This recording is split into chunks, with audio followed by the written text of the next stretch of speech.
Yang kami tahu hanya kau yang mampu pulihkan segala sesuatu. Kami perlukan keajaiban-Mu. Kami butuhkan sentuhan tangan-Mu. Kami tak dapat jalan sendiri. Kami perlu Kau, Tuhan.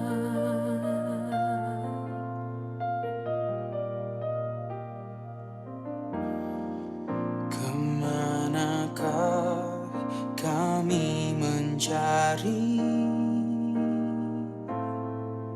kasih sejati? Kemanakah kami berseru saat badai datang menderu? Yang kami tahu hanya Kau yang mampu pulihkan segala sesuatu. Kami perlukan keajaiban-Mu. Kami butuhkan sentuhan tangan-Mu. Kami tak dapat jalan sendiri. Kami perlu Kau, Tuhan. Kami perlukan keajaiban-Mu. Kami butuhkan sentuhan tangan-Mu. Kami tak dapat jalan sendiri. Kami perlu Kau, Tuhan.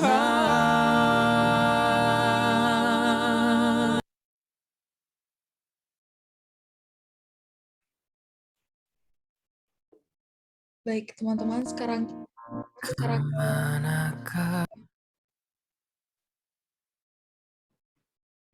persekutuan doa kita akan mendoakan beberapa pokok doa. Mari teman-teman kita bersatu dalam doa. Ya Bapak, puji dan syukur kami panjatkan kepadamu. Terima kasih atas berkat dan kasih karunia yang masih kami rasakan hingga saat ini ya Bapak. Saat ini kami akan menyampaikan beberapa pokok doa kami ya Bapak, yang mungkin masih menjadi pergumulan kami, yang mungkin masih menjadi kendala dalam kehidupan kami ya Bapak.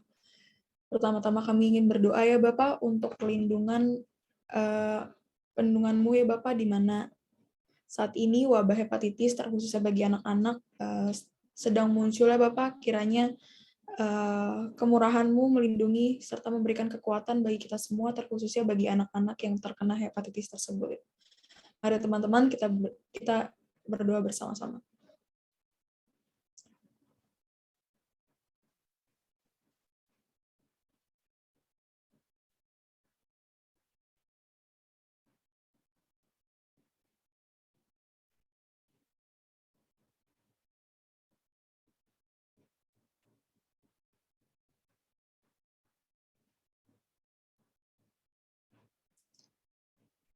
Untuk doa yang selanjutnya, mari kita berdoa di mana ujian akhir semester akan segera dimulai. Kiranya Tuhan memberkati kita semua untuk segala sesuatu yang kita persiapkan dan juga kita pelajari. Biarlah kita dapat menerima hasil yang terbaik dan juga tidak mengecewakan. Mari teman-teman kita berdoa bersama-sama.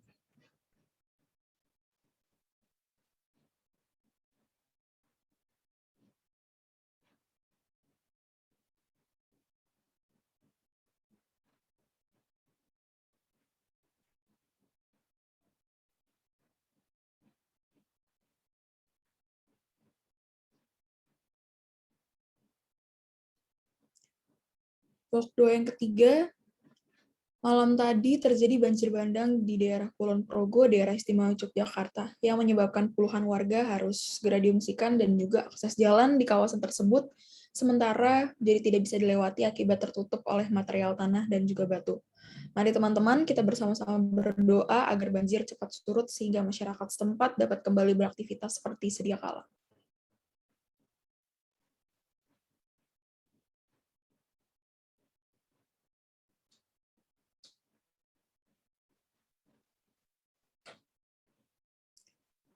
Bapak, inilah doa kami ya Bapak, pokoknya ingin kami sampaikan, kiranya Engkau selalu mendengar setiap seruan, setiap doa kami ini ya Bapak, kira segala tantangan, segala ancaman, segala bencana ya Bapak dapat terselesaikan ya Bapak, dan juga kami menjadi anak-anak-Mu yang dapat menjadi garam dan terang bagi lingkungan sekitar kami Bapak.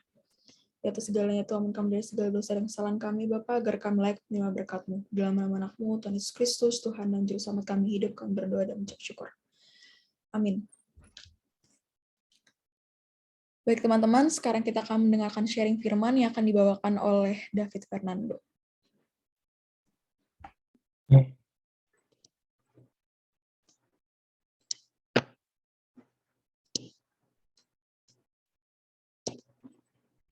Oke, selamat hari Jumat teman-teman semuanya. Selamat datang juga di persekutuan doa PFC hari ini. Sebelumnya, kenalin aku David dari Teknik Metalurgi dan Material angkatan 2020. Nah, sebelum aku memulai sharing firman hari ini, mari kita bersatu dalam doa. Allah Bapa yang berada dalam kerajaan surga, puji Tuhan, kami mengucap syukur Bapa atas berkat-Mu hari ini. Kami bisa berkumpul di sini dalam persekutuan doa hari ini Tuhan, untuk menyampaikan isi hati kami Tuhan kepadamu, juga memuji dan memuliakan nama-Mu. Ya Tuhan, sebentar lagi kami akan sama-sama belajar Tuhan untuk merenungkan dan membaca firman-Mu Tuhan. Kiranya Engkau yang hadir tengah-tengah kami dan menyertai kami. Kiranya firman-Mu akan selalu menjadi pedoman bagi hidup kami Tuhan. Dalam nama anak-Mu Tuhan Yesus Kristus kami berdoa dan mengucap syukur. Amin. Oke, jadi untuk sharing firman hari ini aku mau coba bawain berhubungan dengan accepting my vulnerability, kayak menerima kerapuhan kita, menerima ketidaksempurnaan kita, menerima kekurangan yang kita miliki gitu. Jadi untuk perikop sharing firman hari ini aku ambil dari 2 Korintus 12 ayat 7 sampai 10. Mungkin aku aja yang bacain. 2 Korintus 12 ayat 7 sampai 10. Dan supaya aku jangan meninggikan diri karena pernyataan-pernyataan yang luar biasa itu, maka aku diberi suatu duri di dalam dagingku, yaitu seorang utusan iblis untuk menggocoh aku supaya aku jangan meninggikan diri. Tentang hal itu, aku sudah 3 kali berseru kepada Tuhan supaya utusan iblis itu mundur daripadaku. Tetapi jawab Tuhan kepada aku, "Cukuplah kasih karuniaku bagimu, sebab justru dalam kelemahanlah kuasaku menjadi sempurna. Sebab itu terlebih suka aku bermegah atas kelemahanku, supaya kuasa Kristus turun menaungi aku. Karena itu aku senang dan rela di dalam kelemahan, di dalam siksaan, di dalam kesukaran, di dalam penganiayaan, dan kesesakan oleh karena Kristus. Sebab jika aku lemah, maka aku kuat." Jadi mungkin aku ingin memulai sharing ini kayak misalnya kalau sejak kita kecil gitu kan, kita kan sudah mendapatkan kasih sayang gitu ya dari keluarga kita, dari lingkungan sekitar kita, atau mungkin dari keluarga besar kita, dari nenek, kakek, atau nenek dari ayah, ibu gitu. Kita merasa mendapatkan kasih sayang itu dan membuat kita merasa kita sangat berharga gitu. Dan kadang juga tanpa kita sadari, ini membuat kita merasa diri kita adalah pusat dari semuanya gitu, pusat dari alam semesta, kayak jadi center of the universe gitu. Jadi ditambah lagi ketika kita mulai bertumbuh, kita masuk sekolah gitu, kita jalani hari-hari di sekolah dengan baik, lingkungan pertemanan kita juga kayak mendukung kita gitu, kayak sangat mendukung kita lah untuk bisa perform lebih baik lagi gitu. Nah, di mana kadang untuk beberapa orang dukungan ini bisa membuat dia jadi menghadapi yang dua ini, yaitu me culture dan moral culture. Dimana kalau untuk me culture ini maksudnya kayak budaya diri sendiri yang memfokuskan segala sesuatunya itu untuk kita sendiri gitu. Jadi kayak merasa kita sendiri yang paling penting gitu, dan orang lain tuh harus mengikuti keinginan kita seperti itu. Jadi kalau di sini maksudnya kayak ada apa ya, kayak aku dan aku gitu yang paling penting dalam kehidupan ini, intinya kayak gitu.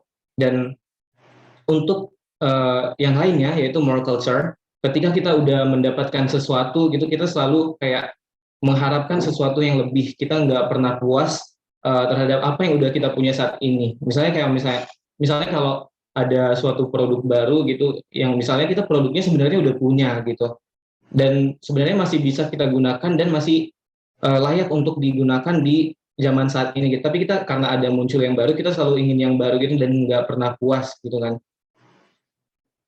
Dimana kita juga produk ini yang baru ini harus kita dapatkan dan kita harus punya dia lebih dulu daripada orang lain kayak gitu. Terus kalau misalnya kedua culture ini udah kita miliki, kayak udah lengkap gitulah, kita jadi kayak mulai semena-mena gitu terhadap orang lain, kayak mulai seseorang yang menganggap dirinya yang paling penting gitu. Terus mungkin ketika kita masuk ke lingkungan yang baru gitu, kita masuk ke lingkungan yang berbeda, ternyata ke lingkungan yang nggak semendukung sebelum-sebelumnya gitu, nggak semendukung keluarga kita di rumah, nggak semendukung teman-teman sekolah kita, dan ini membuat kita lebih tersedarkan gitu, kayak kita melihat ternyata banyak orang-orang yang jauh lebih baik dari aku gitu. Misalnya kalau kita masuk ke lingkungan universitas gitu kan, kita melihat kayak banyak orang-orang yang ternyata kita lihat banyak lebihnya lah dari kita. Kita merasa berbeda banget dari yang sebelum-sebelumnya. Kita masuk ke universitas ini kayak ngerasa, wah ternyata I'm not the only one gitu. Kita nggak satu-satunya yang pinter. Ternyata masih banyak yang lebih pinter yang kita temuin di universitas ini. Jadi kemudian karena kita merasakan hal itu, kita mulai melakukan kesalahan-kesalahan. Kita mulai merasakan pengalaman-pengalaman yang nggak enak. Kita mulai merasakan kepahitan-kepahitan yang belum pernah kita rasakan mungkin sebelumnya gitu. Karena hal itu ini juga bisa melukai hati kita, dan kita mengalami beberapa hal. Yang pertama itu mungkin kita kayak shame atau kayak merasa malu gitu. Jadi ketika kita melakukan kekeliruan kecil dan orang di sekitar kita kayak ngelihat kita melakukan kesalahan itu, kita langsung mudah merasa malu, atau mungkin kayak contohnya sekedar kayak mau posting di sosial media aja kita nggak seberani itu, kita mikir untuk berulang kali untuk memposting atau sharing sesuatu di sosial media yang padahal punya kita sendiri kayak gitu.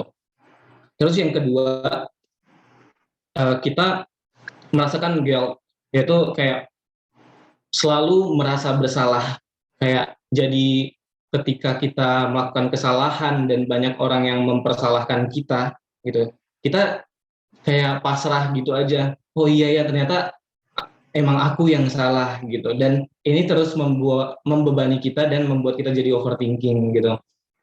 Terus yang ketiga, kita jadi anger,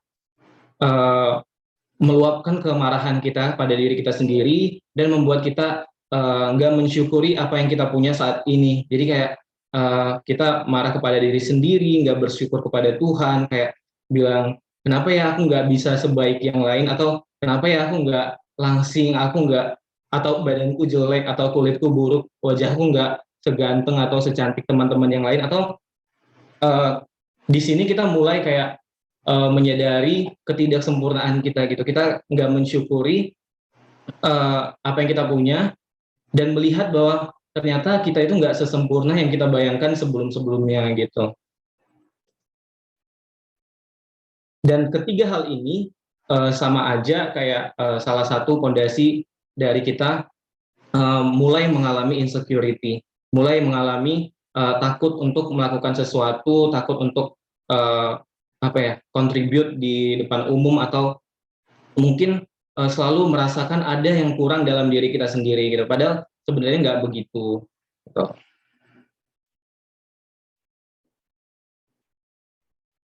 Nah, terus dalam hidup kita ini sebenarnya ada kedua hal ini, di mana di satu sisi kita menganggap diri kita adalah tadi center of the universe, kita mengalami me culture and more culture gitu kan. Tapi kemudian kita bergeser ke lingkungan yang berbeda gitu. Ternyata kita mulai menyadari kalau kita tuh I'm not that good gitu.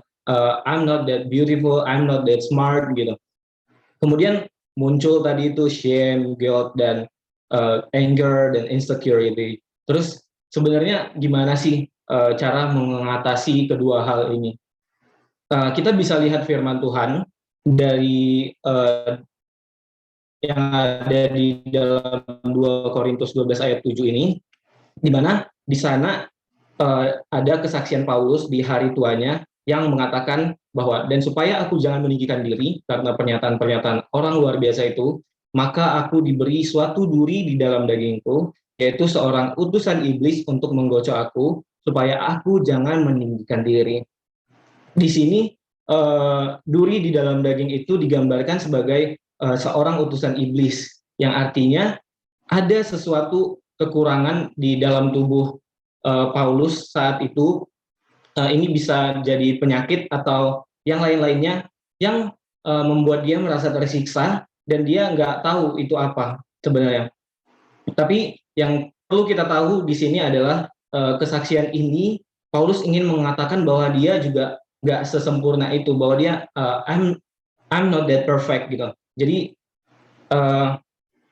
aku, kalau yang dikatakan di sini kan, aku merasa tersiksa dan menderita karena tubuh atau hidupku yang ternyata tidak sempurna, ternyata memiliki kelemahan-kelemahan, dan Paulus okay with that gitu kan. Terus dia menerima kenyataan bahwa dia tidak sempurna. Kenapa? Jawabannya cuma satu, karena dia merasakan ada rahmat Tuhan di dalam dirinya. Dia merasakan ada anugerah Tuhan yang ia rasakan, yang bagi dia kayak jauh lebih penting gitu, rahmat Tuhan, dibandingkan kelemahan-kelemahan yang ada di hidupnya. Terus di sini aku ingin nyampein ke teman-teman yang ada di sini juga, bahwa sebenarnya kita bisa untuk menerima kenyataan bahwa kita adalah pribadi yang vulnerable gitu tadi, kayak yang rapuh dan tidak sempurna itu. Jadi semakin cepat kita bisa menerima vulnerability yang kita miliki, maka semakin cepat juga kita bisa bertumbuh, dan bahkan juga kita berbuah dan menjadi berkat bagi orang lain juga. Nah, sebenarnya yang aku ingin sampaikan juga dari kesaksian Paulus ini, ada 3 hal yang bisa kita pelajari. Yang pertama itu accepting my vulnerability. Jadi kita menerima kerapuhan hidup dan tubuh kita menerima bahwa kita nggak sesempurna yang kita bayangkan, dan banyak yang jauh lebih baik dari kita gitu. Tapi kita bisa lihat bahwa ternyata ini tuh sebenarnya yang Tuhan berikan untuk kita gitu. Jadi mungkin sebagian dari kita ada yang bergumul dengan kayak tadi yang aku bilang, ada yang bergumul dengan berat badan, ada yang bergumul dengan kulit ataupun sesuatu yang terlihat maupun nggak terlihat, ada yang bergumul dengan akademisnya, ada yang bergumul dengan non akademisnya gitu.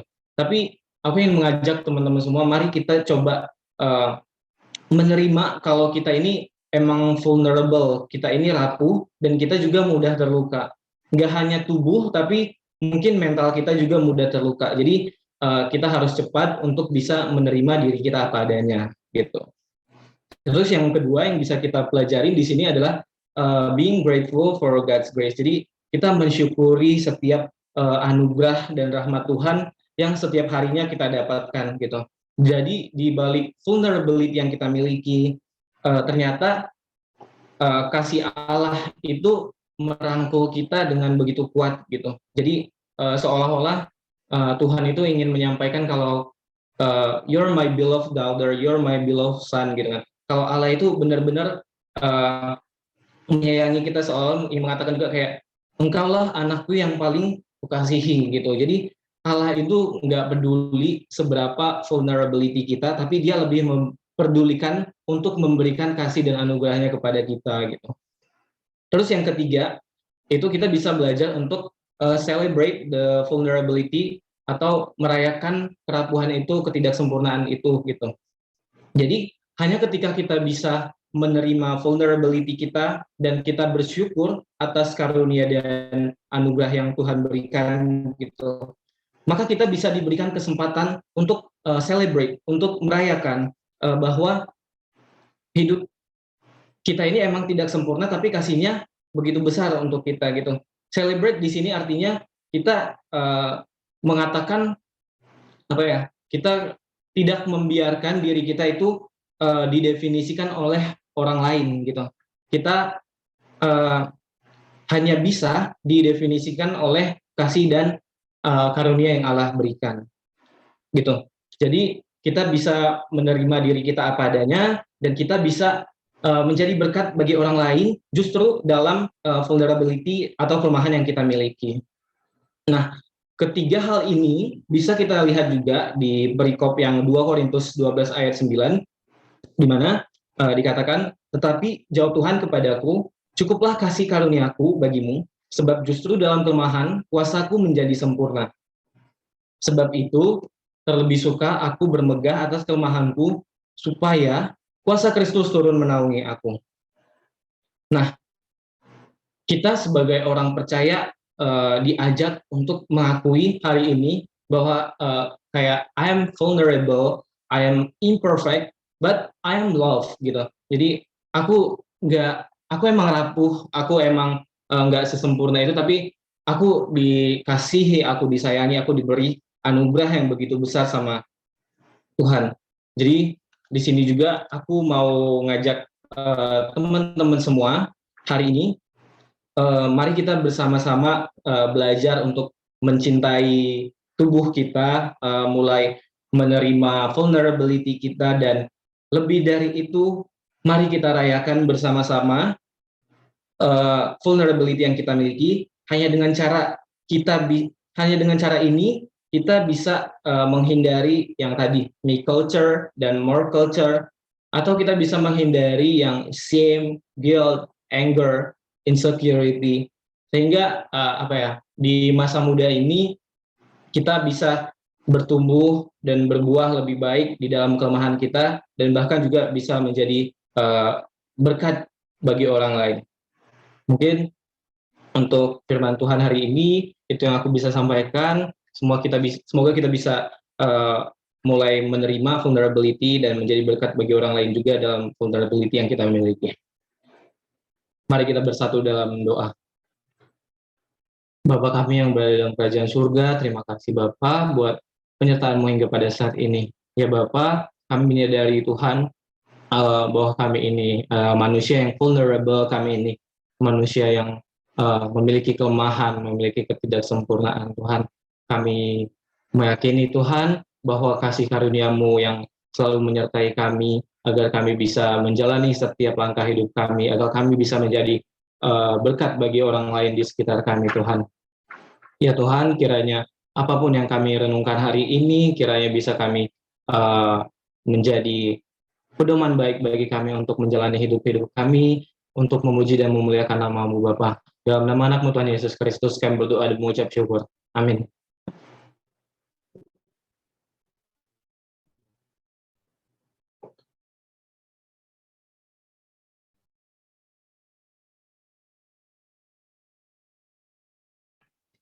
Oke, terima kasih banyak untuk David atas firman yang sangat luar biasa. Selanjutnya, mari teman-teman kita bersama-sama menyanyikan lagu Ku Bersyukur Bapa untuk meresponi firman Tuhan yang baru saja kita dengar.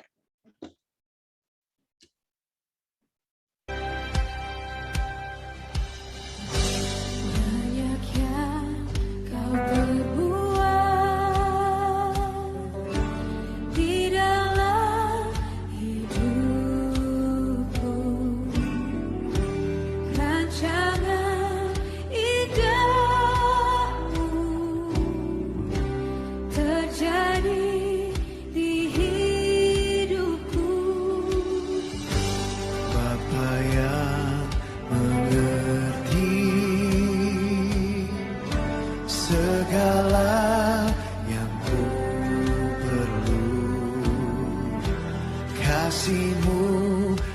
sempurna nyata dalam hidupku. Ku bersyukur Bapa, ku bersyukur Tuhan buat kasih setia-Mu di dalam hidupku. Ku bersyukur, ku bersyukur Bapa, ku bersyukur Tuhan buat kasih setia-Mu di dalam hidupku. Ku bersyukur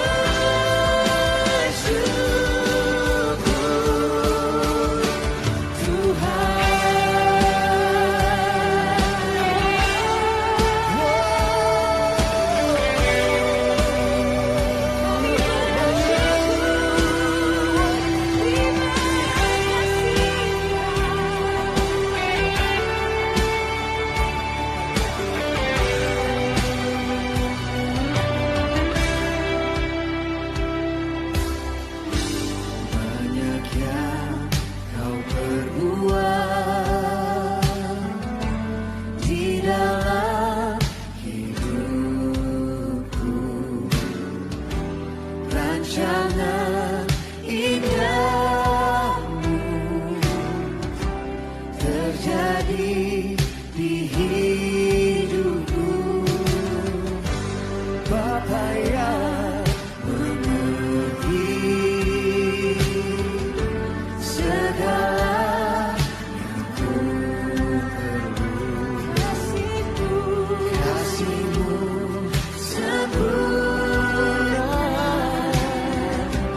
nyata dalam hidupku. Ku bersyukur Bapa, ku bersyukur Tuhan buat kasih setia-Mu di dalam hidupku. Ku bersyukur, ku bersyukur Bapa, ku bersyukur Tuhan, ku bersyukur Tuhan buat kasih setia-Mu di dalam hidupku. Ku bersyukur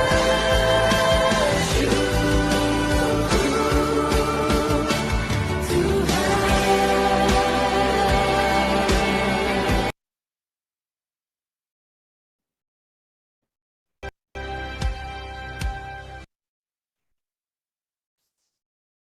Mari teman-teman, kita kembali bersatu dalam doa. Bapa, terima kasih atas berkat dan kasih karunia-Mu ya Bapa. Saat ini kami kembali ke hadapan-Mu ya Bapa untuk menyampaikan kembali pokok-pokok doa kami ya Bapa. Yang saat ini masih menjadi pergumulan kami, masih menjadi pergumulan teman-teman kami ya Bapa dalam menghadapi kegiatan akademis dan non-akademis. Bapak, sebentar kami akan melaksanakan ujian akhir semester. Beberapa mata kuliah juga akan diadakan secara offline, dan setiap angkatan saat ini juga sedang mengerjakan assignment tugas akhirnya. Mari teman-teman kita berdoa bersama-sama untuk kelancaran setiap persiapan dan pekerjaan yang sedang dan akan dilakukan.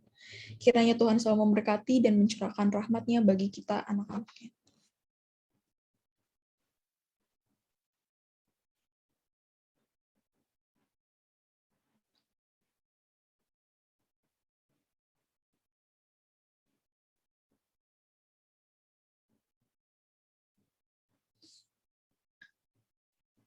Juga selanjutnya,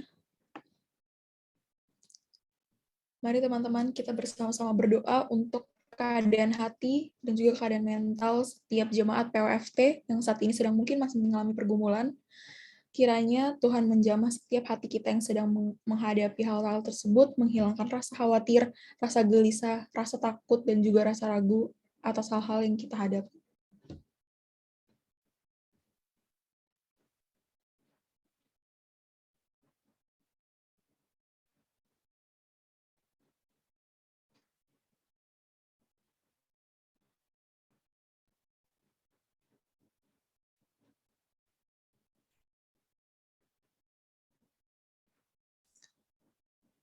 Bapak, inilah pokok-pokok doa kami ya Bapak yang boleh kami sampaikan pada siang hari ini ya Bapak.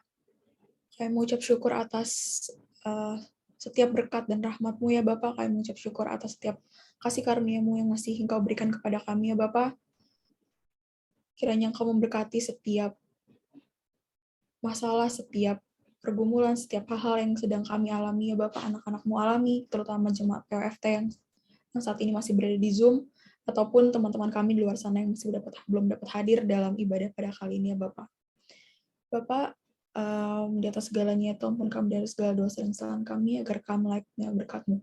Dalam nama anak-Mu, Tuhan Yesus Kristus, Tuhan dan Juru Selamat kami hidup, kami berdoa dan bersyukur. Amin. Selanjutnya kita akan mendengarkan warta jemaat yang akan dibawakan oleh Bang Simon. Kepada Bang Simon, dipersilahkan. Oke, shalom teman-teman semua. Aku Simon akan membacakan warta jemaat pada hari ini. Next, dokumen berdoa kita teman-teman ada Bella dari DTK 20, untuk sharernya ada David dari DTM 20, kalendernya ada Yehuda dari DTM 21, dan dokternya ada aku sendiri. Teman-teman, ayo kita kasih apresiasi untuk teman-teman kita yang melayani, kasih reaction ataupun bilang terima kasih atas pelayanannya di chat ya teman-teman. Terima kasih untuk pelayanan teman-teman semua. Next, ini teman-teman untuk yang ulang tahun minggu ini ya. Jadi ada Kak Stefanus dari DTM, ada Ivana dan juga Betania dari DTM dan DTK 19. Untuk angkatan 20 ada Hiskia, Adriana, Cika, Raymond dan juga Ibrena. Dan juga 21 ada Gracelia dan Simon Andrew. Selamat ulang tahun teman-teman semua. Semoga dalam tahun yang baru ini teman-teman bisa menambah berkat dan semakin menjadi orang yang lebih baik lagi. Next. Ini untuk sosmed kita teman-teman ya, ada Line, Linktree, Instagram, email, dan juga YouTube teman-teman. Jangan lupa untuk follow sosmed kita, dan jangan sampai ketinggalan untuk konten-konten kita ke depannya. Terima kasih teman-teman semua, selamat hari Minggu, selamat hari Jumat teman-teman.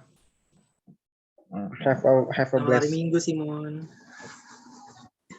Oh, Bang. Have a blessed weekend teman-teman. Semangat. Oke, thank you Bang atas wartanya. Teman-teman semuanya, kita boleh foto bareng dulu kali ya sebelum live. Mungkin yang belum on cam boleh banget nih on cam lagi. Oke. Ayo, ada Benaya, ada Yosep, Velo, ada Trisno, ada Yosep lagi, ada Jeremy, ada Bang Jonathan, ada Bang Kevin, ada Pero, ada Matthew. Yuk, teman-teman, kita boleh on cam dulu buat foto bareng. Oke, Bang. Teman-teman yang lain gimana? Bang Kevin, Bang Jeremy, Benaya, Matthew.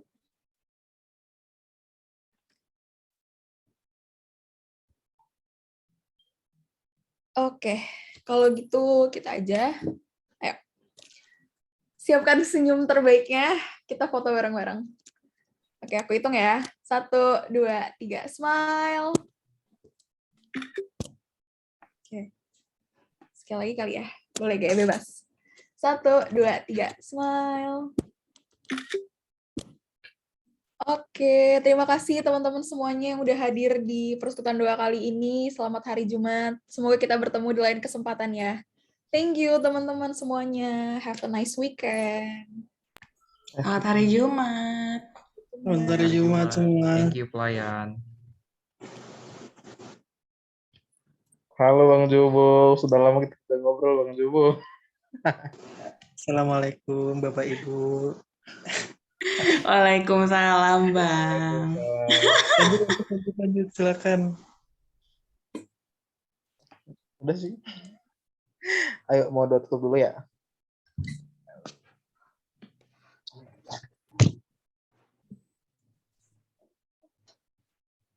Oke, mungkin dari David, Bella, sama Yuda ada yang mau didoakan nggak? Apa ya? Paling akademis sama mental doang. Oh. Kalau dari Bella sama Yuda sebagai pelayan kita hari ini ada yang mau nggak? So Sama-sama. mungkin itu aja. Oke. Yuda ada nggak Yuda? Yuda Sama bang, sama. Oh, ya. Oke. Pertama mari kita berdoa. Bapa Tuhan, bersyukur untuk ibadah perdoaan yang berkesan pada hari Bapa, bersyukur untuk David, Bel, dan juga Yuda Tuhan Yesus berkenan pada hari Bapa, bersyukur juga untuk jemaat Tuhan yang boleh hadir Tuhan, berkati Tuhan Yesus, agar kami semua Tuhan bisa menerima dan juga bisa menerapkan Tuhan apa yang telah disampaikan Tuhan, dan menjadi berkat bagi orang banyak Tuhan. Berdoa Bapa terutama Tuhan Yesus untuk David, Yuda, dan juga Bella dalam akademisi Tuhan, akan luas Tuhan dan Tuhan dalam kerjaan tugas-tugasnya, dalam PR-nya Tuhan, dan juga dalam persiapan luasnya Tuhan, Kau juga berkati mereka terus Tuhan. Maksud Bapak, inilah doa kami Tuhan. Amin. Amin. Oke, semangat. BTW, UAS kapan sih guys? 2 minggu lagi. 6, tanggal 6. Tanggal 6, Bang. Tanggal 6. 6 sampai 11. Oke. Ya udah. Terus kita Ini pada konsul. langsung ada kelas. Gua ada jam 1 Bang.